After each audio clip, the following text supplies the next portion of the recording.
had pretty painful periods, but I didn't really know that it wasn't normal at the time, so I just kind of ignored it.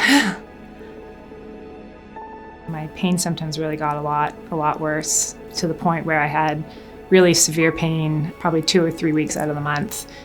When I got married, my husband and I decided that we wanted to have kids. I started trying to get pregnant, and I got pregnant fairly quickly, but I had a miscarriage. And then I had several more miscarriages after that.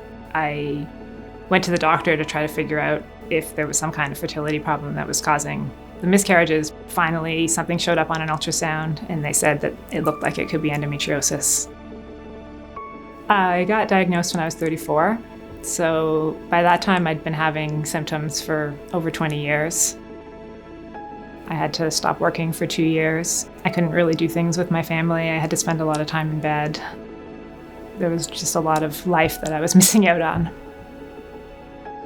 Endometriosis is tissue similar, but not exactly like the lining of the uterus that grows outside the uterus, and it can be found on other organs such as the ovary, bowel, and bladder, and along the lining of the abdomen and pelvis as well. The symptoms are pelvic pain or infertility, so it can really affect a woman's quality of life if every month she has debilitating severe pelvic pain. 7 out of 10 women with endometriosis still have ongoing chronic pain. Treatment for endometriosis has evolved significantly. We've had dramatic differences in the way we manage patients. Newer options exist for managing endometriosis-related pain. They may include innovative medical or innovative surgical options. Finding the right treatment is kind of a bit of trial and error, and also took a lot of research. So in the end, it's really been a combination of things that have worked best. Initially, I wasn't sure whether I was ever going to be able to have a family, and that was something that I really wanted. Being able to get treatment for my endometriosis that allowed me to get pregnant was really important to me. So, when I was at my worst, I really wasn't functioning. Since I've been able to find treatment that allows me to manage my symptoms, I've been able to go back to work. I've always enjoyed outdoor things. Last summer, I was able to go for an 8-day camping trip with my family and go hiking every day, and I never would have been able to do that 10 years ago.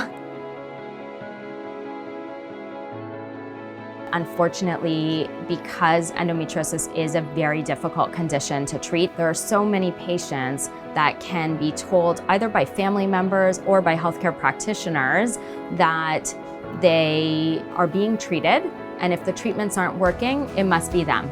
And I think that what's really important to emphasize is that there are a lot of different medical treatments and surgical options. They shouldn't feel alone.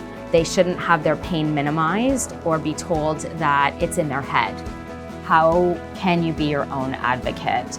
The message would be, don't take no for an answer, and don't just settle living with that pain in silence. If you find that your primary care physician has tried treatments and they're not effective, ask to be referred to see a gynecologist who can help to diagnose and manage your condition.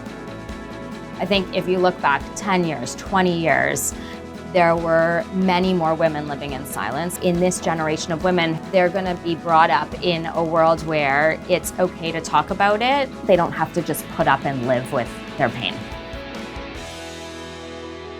A lot of women feel like they don't have enough of a voice on their own, but when women come together and speak out together, then that's where we can really maybe start to see a change and make a difference.